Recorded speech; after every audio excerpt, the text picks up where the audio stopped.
And now we're joined by the Fenagh joint captain, Jamie Wall, good friend of mine. Not too long since I was changing that man's nappy. We won't mention the fact that it was only 2 years ago.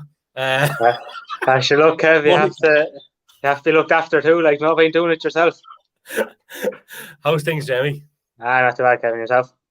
Flying it now. Sure, it must be like Christmas week out there in Fenagh, is it? There's a bit of a buzz around. All right, the bunting is out and the flags are out. We had a couple of diehards out with the flags last night, and the flag man coming tonight to train. Jesus, Yeah, it's a bit like Christmas. All right for some. yeah. That's what it's all about. And of course, I suppose from your point of view, you have to focus on the game. But like, it's nice to be able to embrace and take in everything that's going on around you too, and feed on it, because like it's not too often it happens. I know when you're in Fenagh, you do get the county finals a good bit. You got to a good few junior finals. You're back in intermediate final. You're in a senior final, which doesn't seem that long ago to me, but at the same time, it's 18 years. So you have been somewhat familiar with it, but at the same time, you have to enjoy each and every one of them, because no different to my own club. 17 years since they were in the county final, their first team. So you have to embrace it, don't you? Yeah, you definitely do. Like, there's a lot of lads there. Even you look at the good minor team there from Jack Tracy's age group, Cormac Lummock's that age group.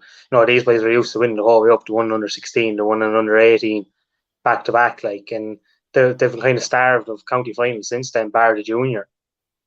So you have to kind of take them when they come because they don't come around that often, and the years are flying by. Like, Mm-hmm. Yep. so. A fair test last weekend, Jamie. You would have expected no different, I suppose, but the type of test that you probably want going into a final, no doubt. Yeah, definitely. Kildavin are always hard to get over. They bring a physical presence which sometimes doesn't suit us with being that bit of a smaller team and a younger team. But the lads stood up now. In fairness, in the second half, pressure came on. Kildavin brought it really in the last kind of 10, 15 minutes, and we were under pressure. But when you win games like that, it does benefit you in the end. But thankfully, we got over the line because last year we struggled again here in the last couple of minutes, and they kind of ran by us. Mm-hmm.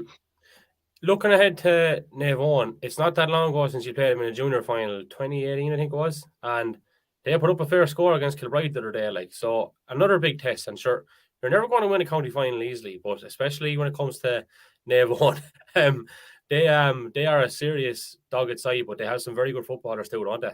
Yeah, they do. Yeah. Like you look at John White, your big target man in full forward, kick it high, kick it low. It doesn't matter. Like he has pace to burn as well. Adam Kenny, sure. Adam is probably one of the best right foots in Carlow. Steady over the free, Scott Tracy. But they're not your typical Michael team that usually brings that physical side either. Like they have speed, they have youth, they have a nice blend going on there. Like even in the league final, you take it. We were 2 points up, they hit the side netting, and we went down and got a point off it. Like that could have been a swing there. All of a sudden, they could have went a point up. And even in the championship, they gave us a nice run until they kind of went down to 14 men, and that's when the game opened up a small bit. I suppose we could sit back. Mm-hmm. So, like I suppose from your own point of view, then as well, we know your history with running. It's obviously a help when it comes to football. Are you doing much of it aside from that? Do you plan on getting back into it, or are you just fully focused on this entirely now? at the minute, I'm fully focused on the football. I took the year away from hurling as well this year. The kind of focus on the football is enjoying me football and wanted to give it a good go. But the running, I'd say now I want to go lose 2 or 3 stone. I'd say if I just get back into that, but it still hasn't gone away from me. It helps in the football, especially when you haven't got a whole lot of talent off either foot. It's handy to give and go. It saves me a small bit, but like fitness gets you so far, but you have to have a footballing brain and a bit of ability too, I suppose. Yeah, I think you're doing yourself a bit of a disservice. There's loads of football in you as well. I suppose from yourself and Tommy Brick's point of view, obviously, the two of you are joint captains. Like, what age are you? About 25, 24? I think 24. I had to think And about that one. what's He's he? 24 as well. He's the same age group. Two of us come out of the same age group. Like, probably relatively young captain-wise, like, and how are you finding that this year? Sure, look, Kev, it's only going in for the toss, really, isn't it?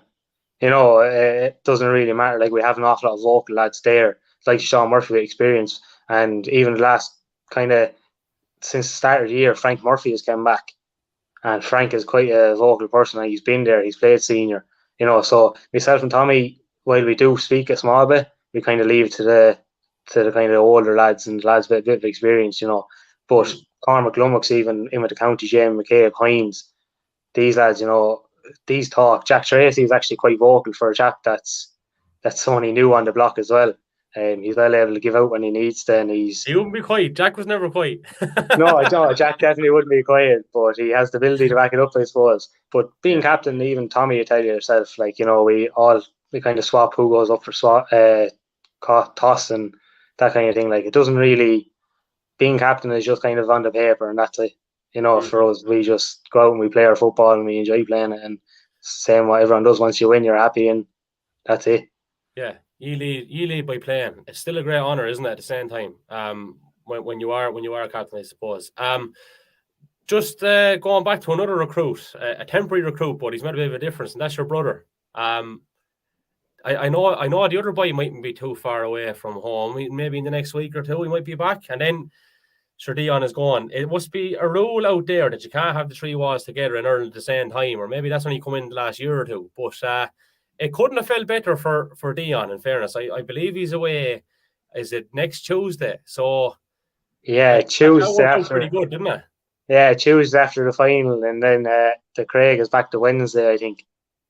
But no, Dion's a bit of size and a bit of ignorance in there when you need him. You know, he's not afraid to get stuck in.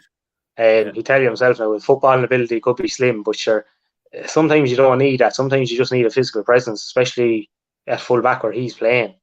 You know, he's a big lump of a chap, and he's well able to move as well. Yeah.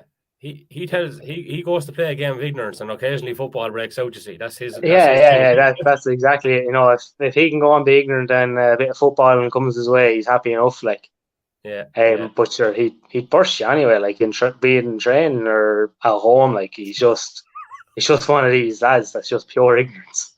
You know, if we got Craig back now, Craig would be a good talent, but I can't see him coming back. To be honest with you, he's after getting sucked into the golf. So I'd say that'll be on his mind now once he gets back from overseas. He's not one of them.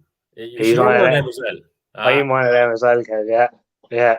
Ah, Jesus, like, what's the world coming with that all? Give up the sunshine hurling for the sunshine golf. I'm only saying that, of course, because I can't play the game. And in actual fact, let me just see now, while we have you doing this recording, can I actually get this video? It's me nearly hitting the ball back up into my hand. No, this in fact is me out in the driving range going back 2013. There's a timestamp on it. I got so frustrated going out to the driving range that day that I went out to the boot with the car and got the plastic hurl. So I don't know. That's one way of doing it, I suppose, Kev. Yeah. You're known for the hurling abilities. I only give up about golfers because I can't play the game. Basically, that's what I'm trying to say. But and yeah, that's the joys of it. Jamie, look, we'll leave it at that. I know you have training and different things to get sorted. Nice to have a chat with you. The very best luck, and we'll speak to you again soon. All right. Thanks, Kev.